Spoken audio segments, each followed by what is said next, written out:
Hello guys, hari ni kita tengah buat offer untuk New Year Sale. So, yang mana New Year Sale ni kita ada buat offer untuk dashcam kereta. Yang ni model base tau bangka, dia ada 3 kamera.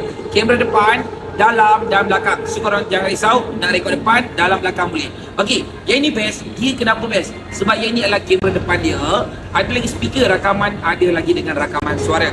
So, ini kamera dalam, kita akan ready abangkat dengan satu kamera belakang. So, ini kabel power abang dapat. Nak pakai, nak pasang kat mana? Abang ambil kabel power ni saya kasih. Nak pakai, nak pasang abang just cucukkan dekat lubang tempat pencucuk rokok. Cucukkan saja bang dekat mana? Dekat lubang tempat pencucuk rokok dah boleh pakai, dah boleh pasang. Boleh rekod, auto delete. Siang malam boleh rekod, boleh rakam, tak ada masalah. So, kalau korang tengah cari ini dashcam, macam mana nak order, macam mana nak beli, masuk live saya sekarang atau tekan dalam back play.